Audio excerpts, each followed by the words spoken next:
Oh, excuse me, sir. Can you help me find my keys? Yeah. Great. I'm gonna go grab a flashlight. Okay. Here's a sandwich.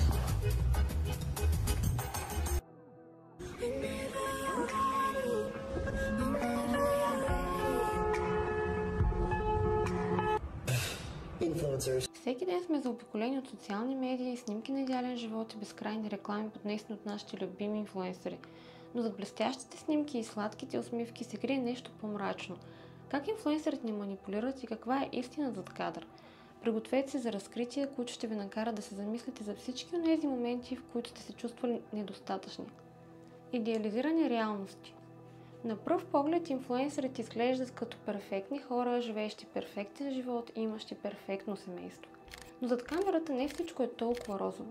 Снимките, които виждаме, често са внимателно подбрани и обработени. Всъщност, проучванията показват, че до 80% от инфлуенсърите използват приложения за редактиране, за да променят външния си вид. Те не само, че коригират несъвършенствата, но и създават напълно нова реалност. Нещо повече, много инфлуенсъри организират целите си дни само за да създават съдържание. Тези перфектни мигове всъщност са мизерни опити за контрол над образа им в социалните мрежи. Когато виждаме усмивка на снимка, често зад нея стои напрежение и умора. Хората дори забравят, че зад всяка идеална снимка стоят също така часове работа на подготовка, осветление и редактиране. Иронията е, че в стремежа си да се покажат като автентични, много инфлуенсъри всъщност създават един мишеловен свят. Хората, които следят тези профили, започват да се чувстват неудовлетворени от собствения си живот, не знаейки, че онова, което виждат, е просто фасада. Истинската работа стои зад кадър и е невидима, а резултатът е ослепителен. Реклама завуалирана като съдържание. Когато инфлуенсърите ни представят нов продукт, често изглежда, че те наистина го обожават. Но реалността е, че много от тези препоръки са просто платени сделки. Според проучването, около 67% от инфлуенсърите признават, че препоръчват продукти, които дори реално не са тествали. Всъщност много от тях дори не знаят какво съдържа продуктът. Силата на влиянието е толкова голяма, че инфлуенсърите често избират да препоръчват неща, без да се замислят за етиката. Това води до изкривяване на реалността и доверието, което може да бъде разрушено, когато потребителите осъзнаят, че са били просто манипулирани. Когато се говори за здравословни или косметични продукти, последствията могат да бъдат още по-сериозни. Хората започват да се питат, наистина ли искат да ни помогнат или просто искат да ни продадат нещо. В резултат на това инфлуенсърите губят част от своята стойност и влияние, а последователите стават все по-критични към съдържанието, което виждат. Стрес и натиск от обществото. Инфлуенсърството не е просто забавление, то е работа, която изисква постоянство и производителност, както и творчество. Много от тях се сблъскват с натиск, който е почти непосилен. Според изследването, над 50% от инфлуенсърите съобщават за чувство на тревожност и депресия, свързани с работата им. Натискът да се създават нови съдържания и да се поддържа един идеален имидж е ужасно изтощителен. Много инфлуенсъри изпитват стрес от факта, че ако не публикуват редовно, може да загубят последователите си. Това ги принуждава да компрометират собствените си граници и да се съобразяват с обществените. Шокиращо, че много от тях също така изпитват чувство на изолация. Парадоксално е, че те са популярни, но често се чувстват сами. Те не могат да споделят истинските си емоции, защото се страхуват от негативната реакция от страна на последователите си. Тази култура на перфекционизъм и сравнение води до дълбока психологическа травма. Изкривяване на истинските взаимоотношения. Социалните медии са променили начина, по който взаимодействаме помежду си. Инфлуенсърите, които предлагат автентичност в съдържанието си, често се оказват, че просто изкривяват истинските взаимоотношения. Те създават видимост на връзки и приятелства, които не съществуват в действителността. Част от съдържанието на инфлуенсърите е базирано на така наречената контролирана автентичност. Това означава, че те подбират внимателно кого и как да покажат в своите видеа. Често дори могат да използват приятелите си само за да изглеждат по-интересни и ангажирани, без да ценят истинските отношения. Тези практики не само, че развалят автентичността, но също така подкопават доверието на последователите. Хората започват да се питат колко от това, което виждам, е истина. Този постоянен въпрос в главата на зрителя ги кара да се чувстват несигурни в собствените си взаимоотношения. Когато взаимодействията в социалните медии започнат да заменят истинските човешки контакти, ние започваме да живеем в свят, където все повече хора се чувстват сами и изолирани. Инфлуенсърите, които твърдят, че предлагат автентичност, всъщност често допринасят за този проблем, а не го решават. Липса на отговорност. Един от най-големите проблеми с инфлуенсърите е липсата на отговорност. Когато популяризират продукти, които не работят или дори могат да бъдат опасни, много от тях не поемат отговорност за последствията. Според проучванията, близо 30% от инфлуенсърите не проверяват информацията преди да я споделят, което може да доведе до дезинформация. Тази липса на отговорност не само, че подкопава доверието на потребителите, но и създава опасни ситуации. Например, в случай на здравословни съвети, инфлуенсърите често предлагат методи и продукти, без да се позовават на научни доказателства.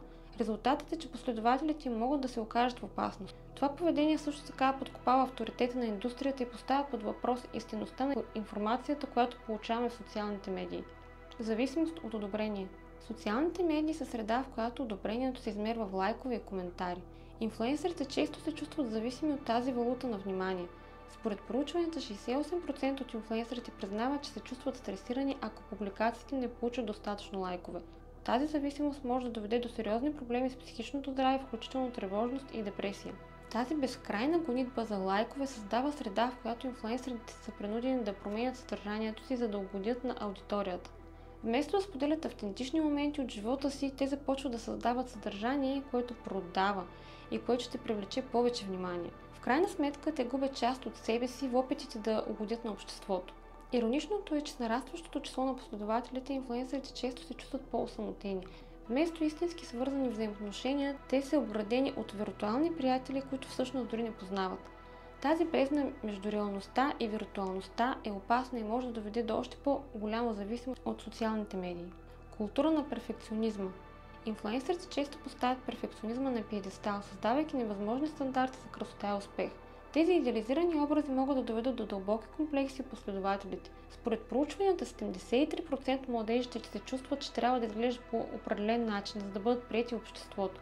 Това е страшно и емоционално изтощително. Когато младите хора виждат как инфлуенсърите постигат успех и щастие, те започват да вярват, че и те трябва да следват абсолютно същия път.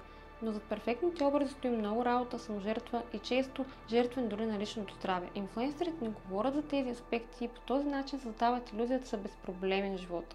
Тази култура на перфекционизъм е особено вредна за младите жени.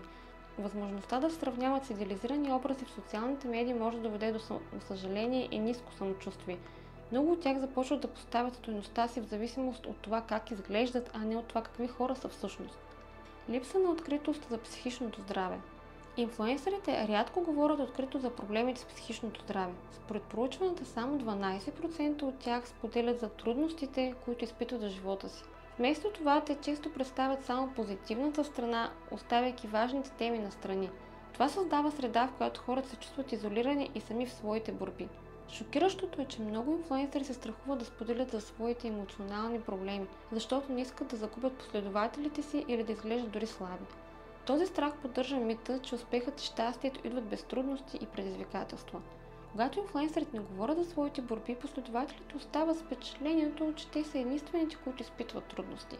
Тази липса на откритост може да бъде особено вредна за младите хора, които търсят ролеви модели.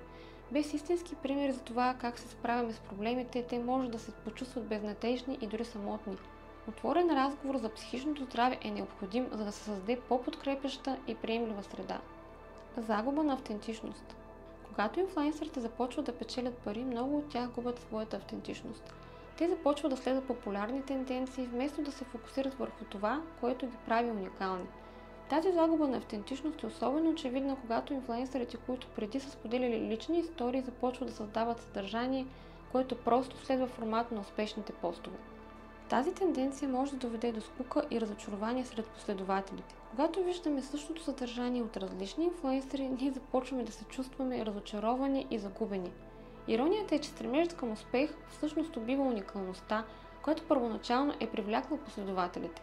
Това поставя въпросите като какво прави инфлуенсърството смислено, как можем да намерим истинската стойност в съдържанието. Последователите трябва да започнат да се питат дали това, което гледам, наистина ме вдъхновява или просто следвам поредната тенденция. Инфлуенсърите играят важна роля в съвременното общество, но истината често остава зад кадър и тя е доста сложна и многопластова. С идеализираните реалности, манипулативните реклами и зависимост от одобрение, те често създават свят, в който реалността е изкривена. Необходимо е да бъдем критични и да си запитаме какво виждаме и какво стои зад него. Само по този начин може да се предпазим от манипулациите и да намерим истинската стойност в съдържанието, което консумираме ежедневно. Ако ви е било интересно, не забравяйте да дадете един лайк, да се абонирате за канала и да оставите в коментар каква да бъде следващата тема. Благодаря ви, че гледахте и до скоро!